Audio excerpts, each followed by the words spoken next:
সাবেক অর্থমন্ত্রী কিবরিয়া হত্যা সহ 3 মামলার বিচার শুরু। সিলেটের মেয়র আরিফুল সহ আসামি 38। যুদ্ধাপরাধ মামলায় কায়সারের মৃত্যু পরোয়ানা জারি। বিজয়ের মাসি স্বাধীনতা বিরোধীদের তালিকা।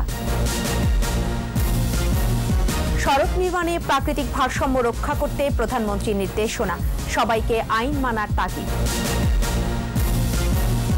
খোরাকি ভাতা দেওয়ার প্রতিশ্রুতি, নৌ শ্রমিকদের ধর্মঘট প্রত্যাহার। করোনাকালে ধরণীতে দেবী দুর্গা, মহাষষ্ঠীতে শুরু শরদ উৎসবের মূল আনুষ্ঠানিকতা।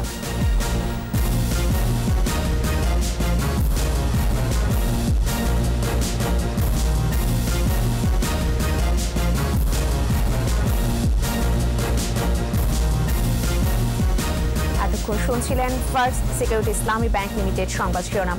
প্রত্যেকে আমন্ত্রণ জানাচ্ছি সন্ধ্যা 7:21 সংবাদে, সাথে থাকছি আমি ফেরদৌসী আহমেদ। দর্শক, 21 টেলিভিশনের সংবাদ একই সাথে সরাসরি দেখতে পাবেন আমাদের ফেসবুক পেজ www.facebook.com/2124 অনলাইনে। সংবাদে এছাড়াও যা থাকছে: মার্কিন প্রেসিডেন্ট নির্বাচনে প্রচারণা তুঙ্গে, বাইডেনের পক্ষে ভোট চাইছেন ওবামা। নিউ ইয়র্কে প্রথমবারের মতো বাংলায় ব্যালট।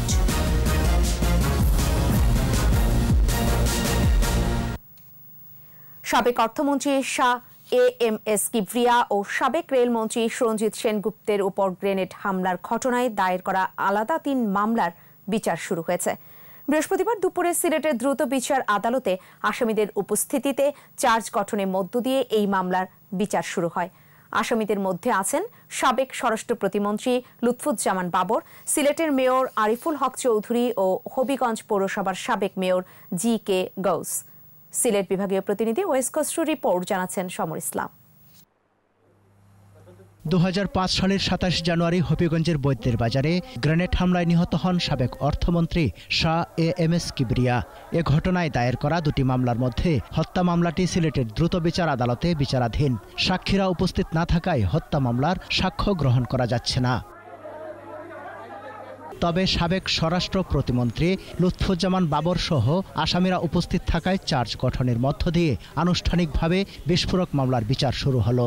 একই সঙ্গে 2004 সালের 21 জুন সাবেক রেলমন্ত্রী সুরঞ্জিত সেনগুপ্তের উপর সুনামগঞ্জের দিরাইয়ে বোমা হামলার ঘটনায় হত্যা ও বিস্ফোরক আইনে দায়ের করা 2টি মামলার বিচারও শুরু করেছেন আদালত।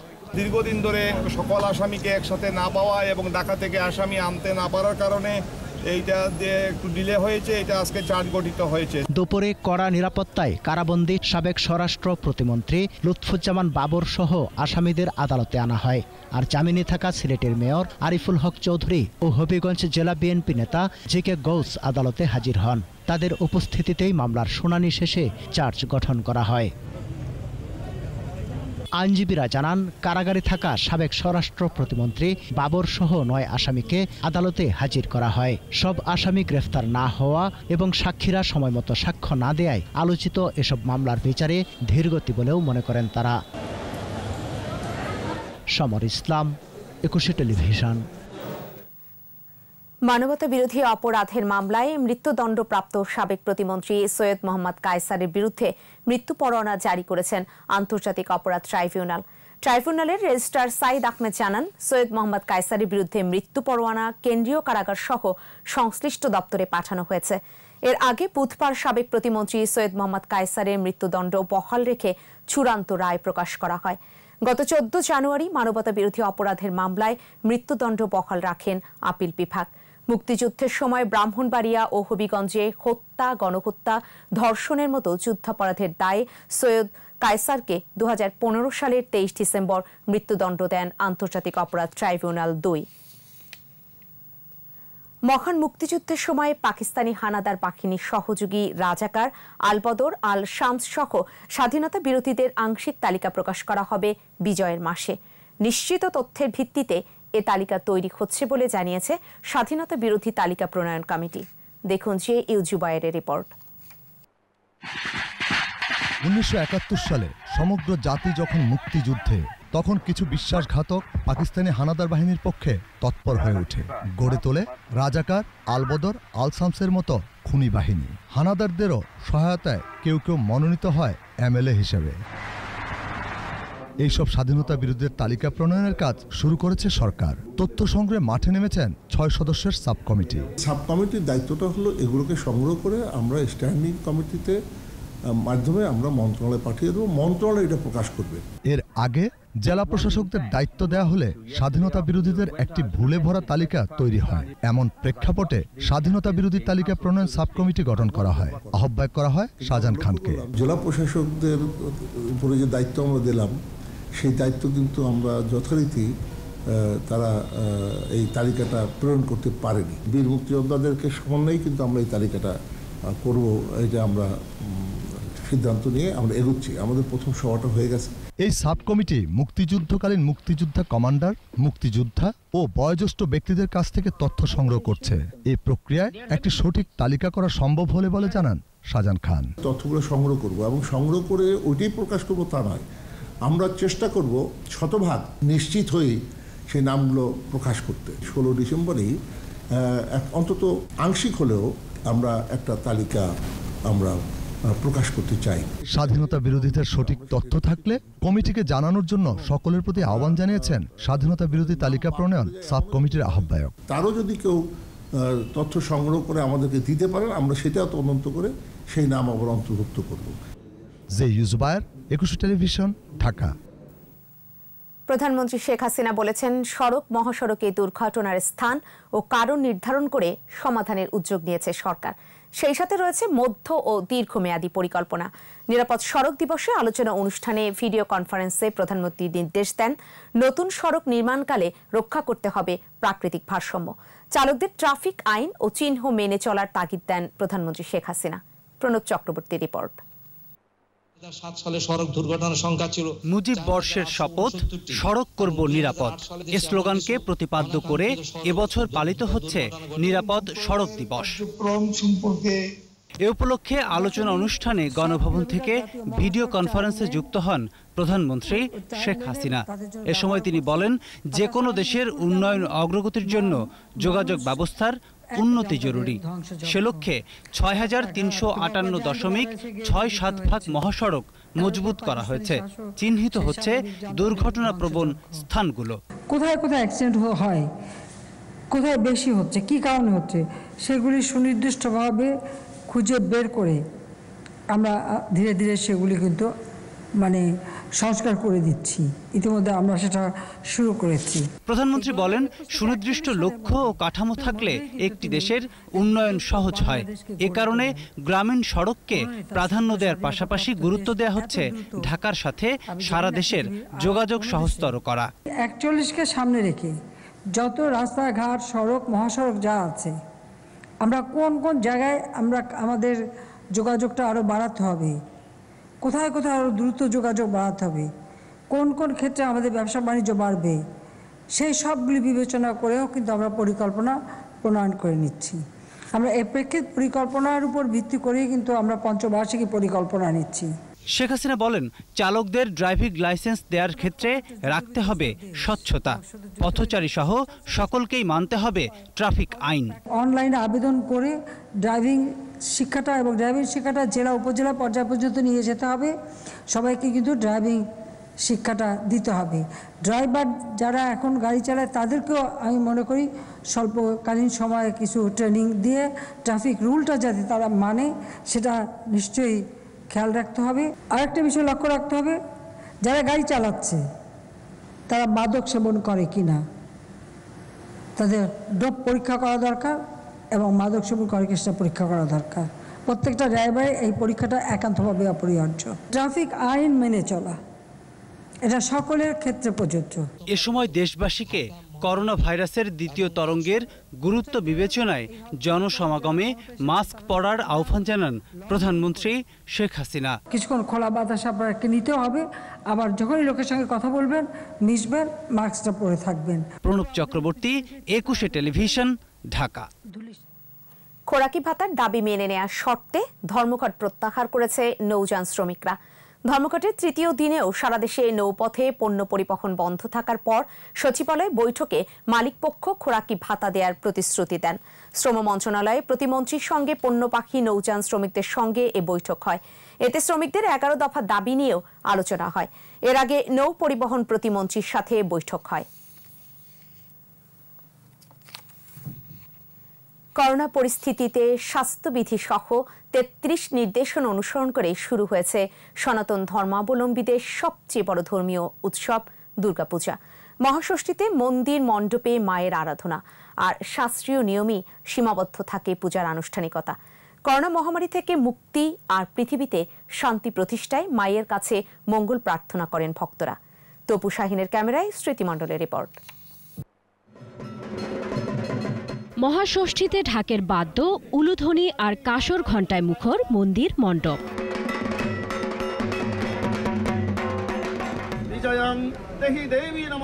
পুরোহিতের কণ্ঠে মন্ত্রপাঠ, দেবীর আরাধনায় মগ্ন ভক্তরা। ষষ্ঠী কল্পারম্ভের মাধ্যমে সূচিত হয় মা চণ্ডীর আবাহন। বেলতলায় মা চণ্ডীকে মঙ্গল ঘটে প্রতিষ্ঠা করে চণ্ডী পাঠের মাধ্যমে মাকে স্বাগত জানানো হয়। ষষ্ঠী কল্পারম্ভের মাধ্যমে আমরা মা চণ্ডীকে আহ্বান করে আমরা তাকে প্রতিষ্ঠা করি। সারা পৃথিবীর লোকই অসুস্থ, সবাই যেন এর থেকে মুক্ত থাকতে পারি এবং সবাই যেন সুস্থ থাকতে পারি, সেই কামনাই আমরা প্রার্থনা করেছি। করোনা মহামারীর কারণে এবারের দুর্গাপূজার আবহ সম্পূর্ণ আলাদা। মাকে সাড়ম্বরে বরণ করতে না পারার আক্ষেপ ভক্তদের। করোনাকাল কেটে যাবে, পৃথিবীতে শান্তি ফিরবে, এমন প্রার্থনা তাদের। মায়ের কাছে প্রার্থনা শুধু যে মা তুমি শান্তভাবে আমাদের পূজা গ্রহণ করো, আমাদের জল ফুল তুমি গ্রহণ করো, আমাদের জাতিকে তুমি শান্তি দাও, করোনা থেকে মুক্ত করো। আমরা যেন আগের মতো প্রতি বছর তোমার আনন্দ নিয়ে যেভাবে উদযাপন করি তোমার পূজা, আমরা যেন সেভাবে করতে পারি।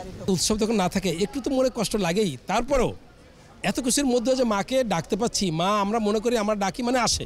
মা কাছে প্রার্থনা করব আমার বাবা আমার মা ভালো থাকুক, করোনা ভাইরাস জলদি চলে যাক, আমি স্কুলে আবার যেতে পারবো। ষষ্ঠী পূজা শেষে পুষ্পাঞ্জলিতে ভক্তি নিবেদন করেন ভক্তরা। নমস্তে নমঃ সপরিবারায় চণ্ডিকা ওই নমঃ। স্বাস্থ্যবিধি মেনে পূজা উদযাপনে সব ধরনের ব্যবস্থা নেওয়া হয়েছে। সবাইকে নিয়ম মেনে চলার আহ্বান আয়োজকদের।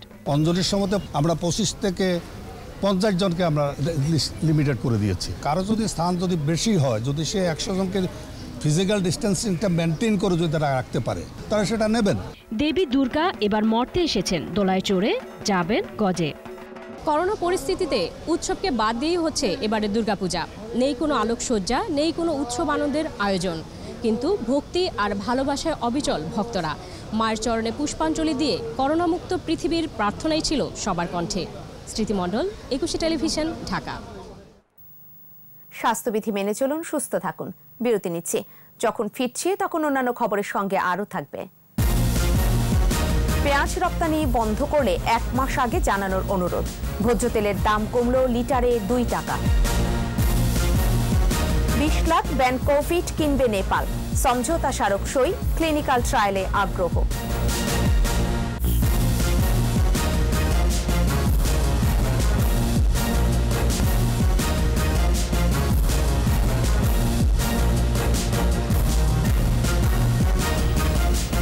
দেখছেন সন্ধ্যা 7টার 21 সংবাদ।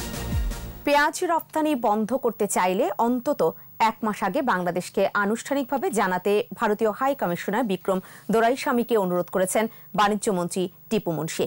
সচিবালয়ে ভারতীয় হাই কমিশনারের সাথে বৈঠক শেষে টিপু মুনশি জানান, আগে থেকে জানা গেলে অন্য উৎস থেকে আমদানি করা যায়। এছাড়া মিলগেটে খোলা ভোজ্য তেলের দাম 2 টাকা কমানোর সিদ্ধান্তের কথাও জানিয়েছেন বাণিজ্য মন্ত্রী। রিপোর্টে বাকিটা জানাচ্ছেন মোহাম্মদ নুরুন নবী।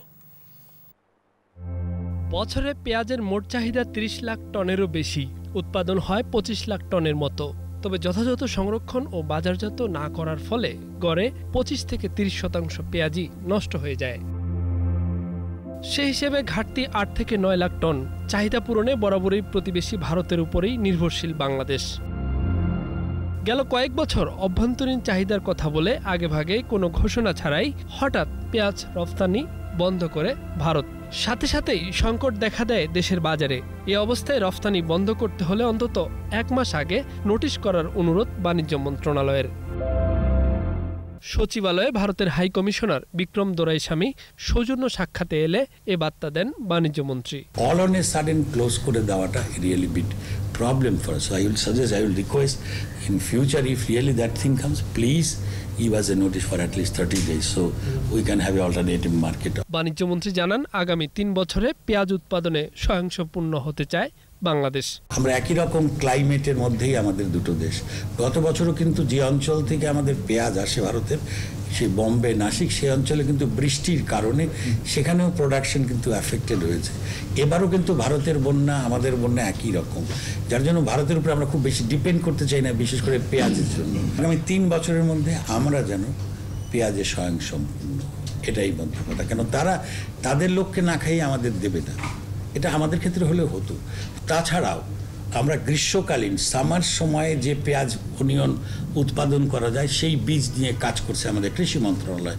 এর আগে ব্যবসায়ীদের সাথে বৈঠকে মিলগেটে খোলা ভোজ্য তেল 2 টাকা কমে বিক্রির সিদ্ধান্ত হয়েছে।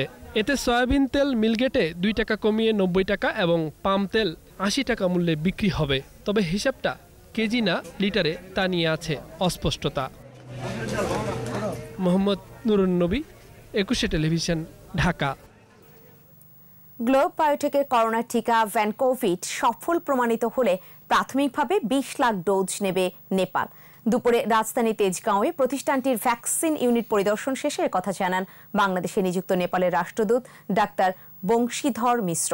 একই সাথে দেশটি ভ্যানকোভিডের ক্লিনিক্যাল ট্রায়ালেও আগ্রহী বলে জানান তিনি।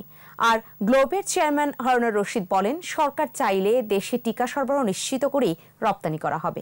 দেখুন মফিউর রহমানের রিপোর্ট। দুপুরে গ্লোব বায়োটেক কার্যালয় পরিদর্শনে আসেন বাংলাদেশে নিযুক্ত নেপালের রাষ্ট্রদূত ডাক্তার বংশীধর মিশ্র। তাকে স্বাগত জানান প্রতিষ্ঠানটির চেয়ারম্যান হারুনুর রশিদ। এই সময় 20 লাখ ডোজ ভ্যাকসিন নেওয়ার বিষয়ে নেপালি প্রতিষ্ঠান আনমোল হেলথ কেয়ার ও গ্লোব বায়োটেকের মধ্যে সমঝোতা স্মারক সই হয়। পরে রাষ্ট্রদূত বংশীধর মিশ্র বলেন, ভ্যানকোভিড পুরোপুরি বাংলাদেশের আবিষ্কার। পরীক্ষা সফল হলে G2G পদ্ধতিতে নেপাল এই ভ্যাকসিন ক্রয়ে আগ্রহী।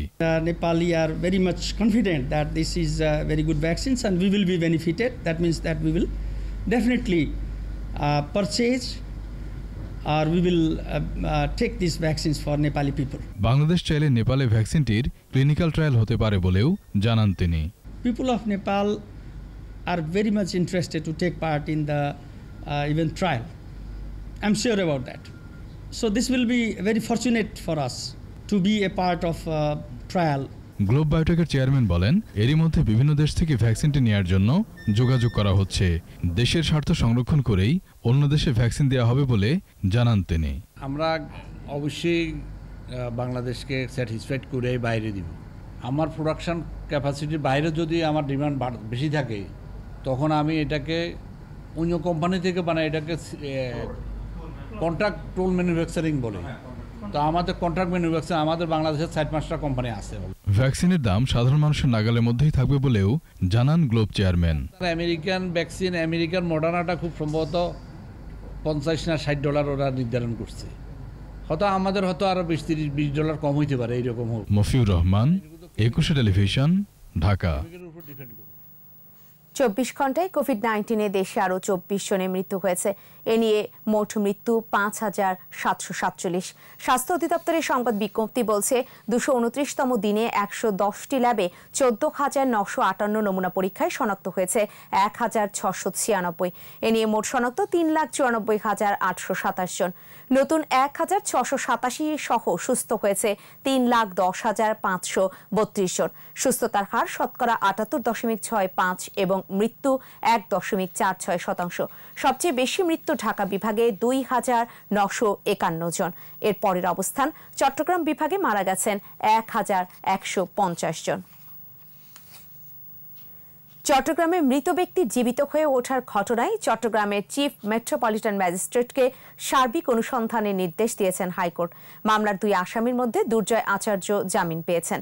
বিচারপতি এম এনায়েতুর রহিমের দ্বৈত বেঞ্চ এ আদেশ দেন। দেখুন শাকের আর্য রিপোর্ট। চট্টগ্রামের হালি শহরে দিলীপের শতভাগ পুড়ে যাওয়া লাশ উদ্ধার। পুলিশ বাদী হয়ে মামলা করলে গ্রেফতার হয় জীবন ও দুর্জয়। এরপর ১৬৪ ধারায় দিলীপকে হত্যার কথা স্বীকার করে জীবন, কিন্তু হঠাৎই খুঁজে পাওয়া যায় মৃত দিলীপকে। বাধে হইচই, ভিকটিম তাহলে কে? ঘটনা সম্পর্কে জানতে বৃহস্পতিবার হাইকোর্টের তলবে হাজির হন দিলীপ। আসেন মামলার তদন্ত কর্মকর্তা সহ 4 জন। আদালতের জিজ্ঞাসাবাদে দিলীপ জানান জীবন ও দুর্জয়ের সাথে তার কর্মসূত্রে পরিচয়, আর জীবন ও দুর্জয় আদালতকে জানান দিলীপের হত্যাকাণ্ডে তারা জড়িত নন। আমার স্ত্রীর সাথে ঝগড়া হয়েছে, ঝগড়া হওয়ার পর আমি চলে গেছি আমার বোনের বাসায়। মানুষকে বলে আসছে যে দিলীপকে থানায় যেতে বলবে। পুলিশের কাছে আমি এসে দেখা করছি। মামলার তদন্ত কর্মকর্তা আদালতকে জানান লাশ শতভাগ পুড়ে যাওয়ায় কে ভিকটিম তা এখনও চিহ্নিত করতে পারেননি তারা। মামলার তদন্ত চলার সময় দিলীপকে তার বোনের বাসায় পাওয়া যায়। 2 বছর ধরে তার স্ত্রীর সাথে ঝগড়া করে বোনের বাসায় ছিলেন তিনি। আসামি জীবন চক্রবর্তী যদি স্বীকারোক্তি দিছে এবং তার স্বীকারোক্তির সাথে যথাযথ আলামত পিএম রিপোর্টের অনেকটা মিল আছে, তাহলে সে বলতে পারবে আসলে কাকে হত্যা করছে। আমরা এখনো আইডেন্টিফাই করতে পারি নাই, এটা তদন্তাধীন আছে মামলা। এ সময় আদালত প্রশ্ন রাখেন, দিলীপ কাণ্ডে 2 জন গ্রেফতার হলো, তাহলে মৃত দিলীপ ফিরে আসে কিভাবে? পরে আদালত দুর্জয়কে জামিন দিয়ে ঘটনা অনুসন্ধানের নির্দেশ দেন। চিফ মেট্রোপলিটন ম্যাজিস্ট্রেট চিটাগংকে একটা নির্দেশনা দিয়েছে যে টোটাল সার্কামস্ট্যান্সের উপর ভিত্তি করে টোটাল জিনিসটাকে উনি ইনকোয়ারি করে একটা রিপোর্ট প্রদান করবেন। দুর্জয় হাইকোর্টে জামিন আবেদন করলে ঘটনাটি আদালতের নজরে আসে। শাকেরা আরজু, 21 টেলিভিশন, ঢাকা। নির্বাচনী আচরণবিধি লঙ্ঘনের মামলায় ফরিদপুর 4 আসনের স্বতন্ত্র সাংসদ মুজিবুর রহমান চৌধুরীকে হাইকোর্টের দেয়া আগাম জামিন বহাল রেখেছেন আপিল বিভাগ। নিক্সন চৌধুরীর জামিনের বিরুদ্ধে রাষ্ট্রপক্ষের করা আবেদনের শুনানি নিয়ে চেম্বার আদালতে বিচারপতি মোহাম্মদ নুরুজ্জামান নো ওয়ার্ডার আদেশ দেন। এর ফলে নিক্সন চৌধুরীর জামিন বহাল থাকলো।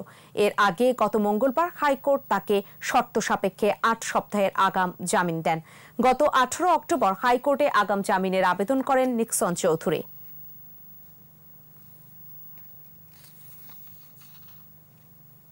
শারদীয় দুর্গাপূজাকে কেন্দ্র করে কোনো নাশকতার সম্ভাবনা নেই। আইন শৃঙ্খলা বাহিনী সকল বিষয় মোকাবেলায় প্রস্তুত আছে বলে জানিয়েছেন র্যাব মহাপরিচালক চৌধুরী আব্দুল্লাহ আল মামুন।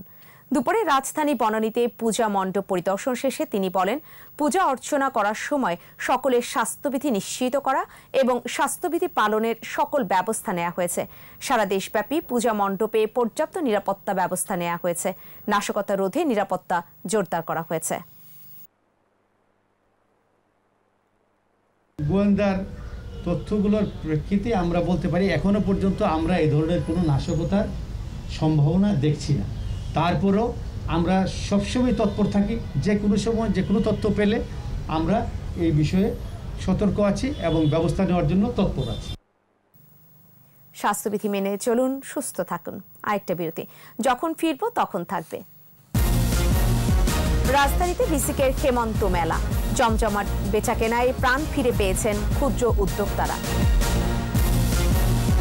করোনায় যুক্তরাজ্যে রেকর্ড সংক্রমণ 26,000-এরও বেশি।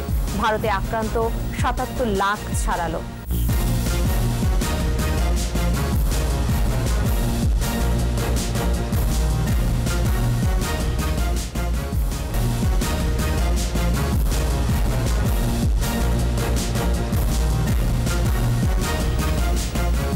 দেখছেন সন্ধ্যা 7:21 সংবাদ। করোনা ভাইরাসের কারণে দীর্ঘ বিরতির পর বিসিকের উদ্যোগে রাজধানীতে হয়ে গেল ক্ষুদ্র ও কুটির শিল্প মেলা। অনেকদিন পর এ ধরনের মেলায় অংশ নিতে পেরে প্রাণ ফিরে পেয়েছেন ক্ষুদ্র উদ্যোক্তারা। বাকিটা জানাচ্ছেন মেহেদি হাসান। অল্প মূলধনে ব্যবসা ক্ষুদ্র উদ্যোক্তাদের, তাই দোকান বা শোরুম নিয়ে ব্যবসা করা সম্ভব হয় না অনেকের। তাদের জন্য একটা বড় উপলক্ষ বিভিন্ন ধরনের মেলা।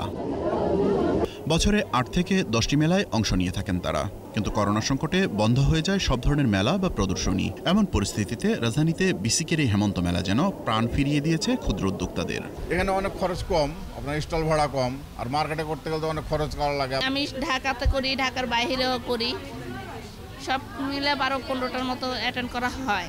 একটা মানসিকভাবে যে শক্তি সাহস দরকার, যে না আবারও হয়তো বা পরিস্থিতি স্বাভাবিক হবে, আমার ব্যবসার জায়গাটা ঘুরে আসবে, সেই জায়গা থেকে কাজ করার জন্য যে মানসিক শক্তি, আমার মনে হয় যে পুরো মানসিক শক্তিটা এখানে পেয়ে গেছে। অনেকদিন এ ধরনের মেলা দেখেননি রাজধানীবাসী, তাই বেচাকেনাও ভালো। আমাদের নিজস্ব প্রোডাক্ট এবং নিজেরা আমরা যে কোথাও দাঁড়াতে পারছি, বিসিক আমাদেরকে সেই সহযোগিতা করছে ক্ষুদ্র হিসেবে।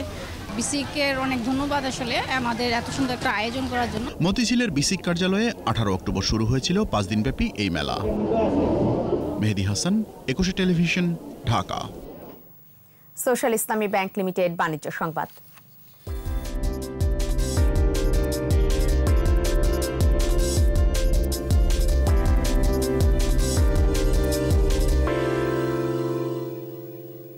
করোনা পরিস্থিতির কারণে হচ্ছে না ম্যাজিক বাউলিয়ানা 2019 গ্র্যান্ড ফিনালে। সেরা 5-এর সবাইকে বিজয়ী ঘোষণা করা হয়েছে।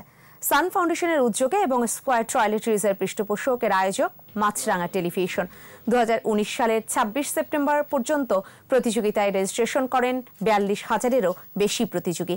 সেখান থেকে মূল রাউন্ডে আসে সেরা 26 জন। বিচারকদের বিচারে নির্বাচিত হয় সেরা 5 প্রতিযোগী।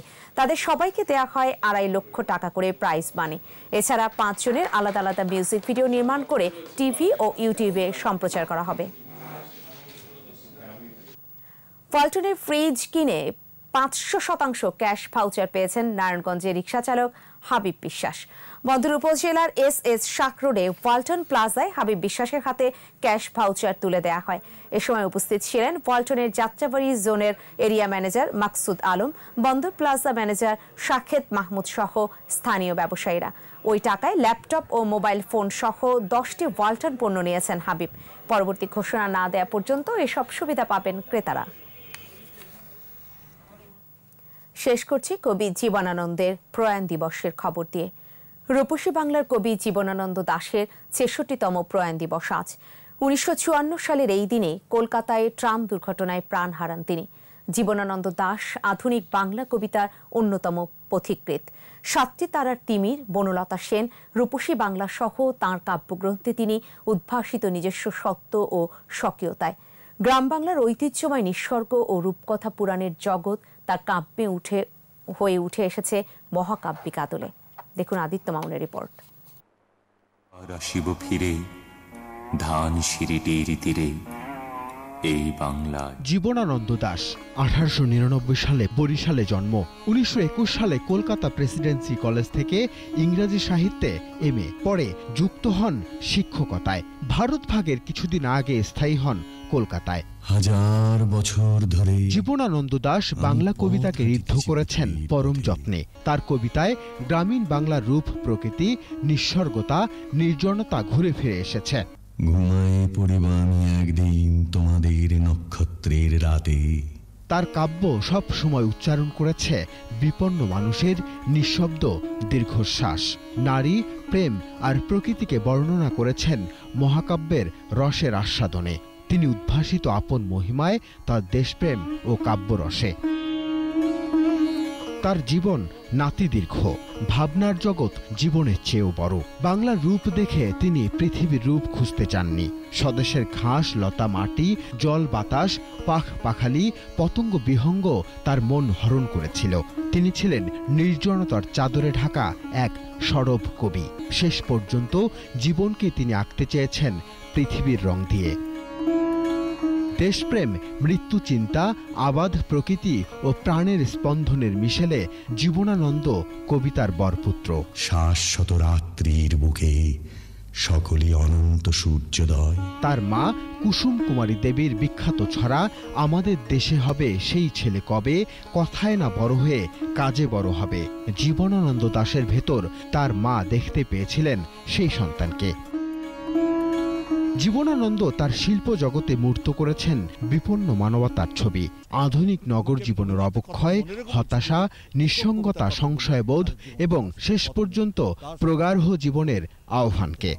সবাইকে অতিক্রম করে জীবনানন্দ দাশ যে এত বড় হয়ে উঠলেন তার প্রধান কারণ হচ্ছে বাংলা কবিতার যে নতুন ধারা, এমনকি পাশ্চাত্যের কাব্যধারা যেটা আধুনিক কাব্যধারা, তাকে অতিক্রম করে জীবনানন্দ দাশ একটি নতুন ডাইমেনশন তৈরি করেছেন কবিতার মধ্যে। যে কারণে জীবনানন্দ দাশ সবার চেয়ে আলাদা। জীবনানন্দ দাশ চিরঞ্জীব তার জীবনবোধে, কাব্যরসে এবং প্রকৃতির প্রতি তার সর্বগ্রাসী ভালোবাসায়। ভালোবাসা হবে তার। আদিত্য মামুন, 21 টেলিভিশন, ঢাকা। কে মনে রাখে। শেষ করব সন্ধ্যা 7:21 সংবাদ। তবে যাবার আগে ফার্স্ট সিকিউরিটি ইসলামী ব্যাংক লিমিটেড সংবাদ শিরোনামগুলো জানিয়ে দিব আরো একবার। সাবেক অর্থমন্ত্রী কিবরিয়া হত্যা সহ 3 মামলার বিচার শুরু। সিলেটের মেয়র আরিফুল সহ আসামি 38। যুদ্ধাপরাধ মামলায় কায়সারের মৃত্যু পরোয়ানা জারি। বিজয়ের মাসে স্বাধীনতা বিরোধীদের তালিকা। সড়ক নির্মাণে প্রাকৃতিক ভারসাম্য রক্ষা করতে প্রধানমন্ত্রীর নির্দেশনা। চালকদের ডোপ টেস্টের তাগিদ। খোরাকি ভাতা দেওয়ার প্রতিশ্রুতি। নৌ শ্রমিকদের ধর্মঘট প্রত্যাহার। করোনাকালে ধরণীতে দেবী দুর্গা। মহাষষ্ঠীতে শুরু শারদ উৎসবের মূল আনুষ্ঠানিকতা।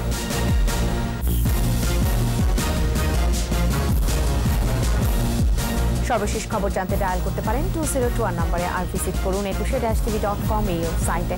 এছাড়া ফেসবুকে ভিজিট করতে পারেন facebook.com/2124 অনলাইনে। আমাদের পরবর্তী সংবাদ রয়েছে রাত 9টায়, দেখার আমন্ত্রণ রইল। স্বাস্থ্যবিধি মেনে চলুন, সুস্থ থাকুন।